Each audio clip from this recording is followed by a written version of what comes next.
Hello, friends, and welcome back to Malicious Compliance Stories. Why anybody in their right mind thinks ramming a person with a cart is a good way to get help is beyond me. What a beat crap like that makes me want to fight fire with fire and ram the cart right back into them. Coffee shop regular thinks I work everywhere. I've got a short story for you today.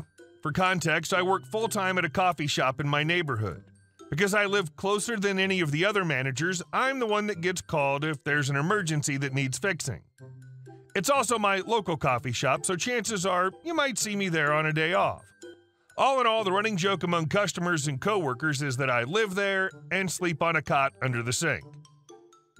So today was a beast of a day. It was one of those days where you start off with too much work and more just keeps getting piled on. 90 minutes after my shift ended and I clocked off, I'm getting ready to finally go home. As I'm leaving, the closing MOD starts complaining that nobody has replaced the knife that broke and we've been forced to use just a knife blade.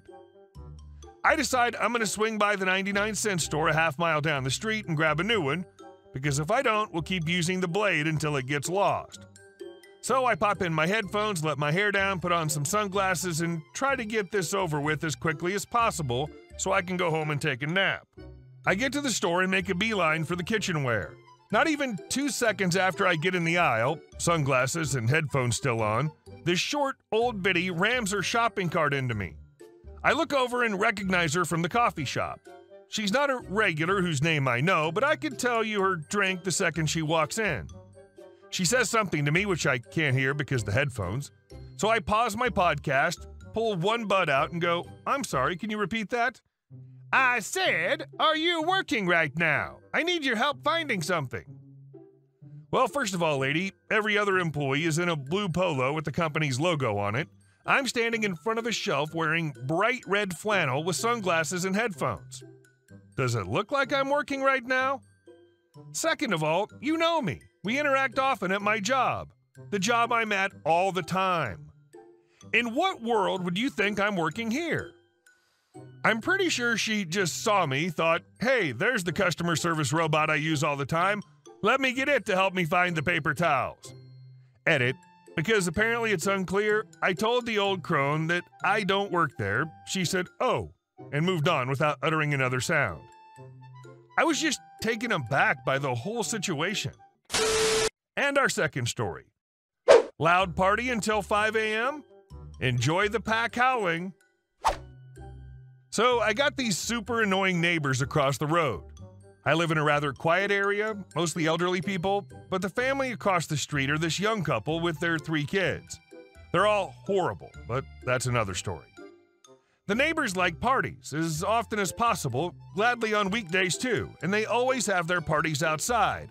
And I have no idea what kind of surround sound system they got, but their music is hella loud, and they always party until like 5 a.m. It's warm in the summer, and I like to sleep with my window open. But even when I'm forced to close it, their music is still loud enough for me to hear from across the road. I've asked them several times if they could please not be so loud. I mean, if I can hear it so clearly from such a distance, it must be extremely loud where they are. They always promise to not be as loud next time, and yet the story always repeats itself. One night, I was getting so fed up with it as I had a very early and long shift the following day and I was getting no sleep. That's when I planned my revenge. I got 3 big dogs of the breed Alaskan Malamute. If you know the breed, you'll know they don't bark a lot, but ooh, do they love howling. Pretty much all the people in the neighborhood got dogs except for the idiots across the road. My dogs are usually outside all day since they prefer it like that, and they're just let in for food and to sleep for the night. My garden's huge and long, and the fence is lined up against the bicycle path and the path for walking where everyone walks past with their dogs. When my dogs hear another dog barking, one of them will often howl and the others join in. They only howl in the morning, though, for some reason, so I keep my dogs in during the morning hours so they won't bother people. The elderly neighbors in the area hate the loud music and partying from the neighbors too, and even though we have talked to the police about the disturbance, they always shrug it off. I wrote a bunch of notes about my plan and put the notes in the mailbox of everyone in the neighborhood, except the idiots across the street. Another party night came. I waited for the right moment to strike. I listened to the music and the guests. They slowly left and the music died down. The last guest left. They were closing down the party and went inside. Lights went out. Most likely they went to bed as it was 5 a.m. at the time. And bam! Who let the dogs out? I sure did. Out the three goes, happy and running around the garden and playing until a person walks by with their dog. The little dog barks upon seeing my three dogs, and on cue, one of mine starts howling and the other two join in, making quite some noise. After a while, the idiots from across the road come storming out and decide to knock on my door and tell me to make my dogs shut up. I asked them in the sweetest tone if the noise bothered them. Could they not sleep? Did the noise keep them up? The guy of the couple angrily shouted, "Yes," and asked if I would take my dogs back inside. I just with, "Oh, of course, it won't happen again," and I let my dogs back inside. A few days later, another party night, and the plan repeated itself. As soon as the guests were gone and I knew they'd gone to sleep, I let my dogs out and the howling began. Angry neighbor storms out and asks what's up with the howling as I'd promised to keep them inside. "Oh, like you'd promised to not be so loud with your music? If you're allowed to be so noisy with your music, am I allowed to let my dogs be noisy? If you keep doing this, then I will too. Your choice." He was not happy and just asked me to make my dogs shut up. They repeated the party terror one more time, followed with the morning howling. Since then, they still have the same amount of parties, but the music is much more quiet, and the parties now end around midnight on weekdays. Needless to say, the rest of the neighborhood was quite glad I made a stop to the party terror. Sure, I'll let the dogs know to keep it down, but I won't bet on it working. I mean, you speak English, and it didn't work when I asked you to keep it down. And our third story. Camera means contractor. My main hobby is train photography, so I spend a lot of time near grade crossings, and since I take my hobby somewhat seriously, I have a professional-looking camera, Canon Rebel T5i for what it's worth, and I have it on a cross-body strap. Attire-wise, I normally wear a Dayglow orange t-shirt, so I'm very visible to the train crews and to motorists, blue jeans, steel-toed boots, and an orange and maroon cap representing my favorite college team. So on a recent Saturday morning, I was at one of my crossing spots standing on the sidewalk waiting on a train I'd heard on the scanner, camera hanging beside my leg. As I was standing there, an older lady, looked to be mid-60s, driving an older sedan, stopped right beside me and rolled her window down. For me, when this happens, the normal progression is that they ask if a special train is coming, to which I reply, "Nope, just a regular train." Then we all carry on with our lives. This wouldn't be here if that's what had happened. This lady, after rolling her window down, asked how much my company charged for contracting work. This caught me slightly off guard. Now, I've sold some of my train pictures before, for a tidy sum, I might add, so I was thinking that was what she meant, and I said, "Well, that depends on what you want." She replied, "Well, I need my kitchen redone. It's about 10 by 10. Blank stare from me. "Ma'am, are you asking me about contracting work?" Lady, "Well, yes, why else would I be asking you?" Me, "Ma'am, I'm not a contractor. I'm out here to take pictures of trains. It's my hobby." Lady, "Then why are you wearing orange?" Me, "So train crews and folks in cars can see me." Lady, "Well, you shouldn't wear that color. It makes people think you're in construction." And the lady sped off. What in the actual... And our last story. Entitled mom breaks into my backyard to use my swimming pool. I just recently had a new family move into my neighborhood.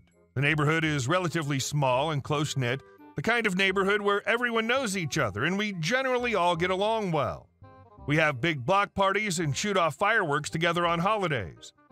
The new family is a middle-aged couple with their 4 children. The kids' ages range from around 14 to 2. This incident is just the first of several problems that I've had with this family since they moved in. EM, crazy mother. K1, one of her kids around 14 years old. Me, the one and only me. I was hanging out in the living room just relaxing and watching TV. From the couch, I have a clear view into my backyard. That's when I noticed the retractable cover of my swimming pool begin to roll up. I was home alone and no one else has access to my backyard. For insurance reasons, I have a lock on my back gate because of the pool. The gate always remains locked, as we'd be liable if anything was to happen in the yard. I rush outside to see what's going on. That's when I see EM standing next to my pool with her 4 children. They're dressed in their swimsuits and EM is rolling up the cover of my pool. Me.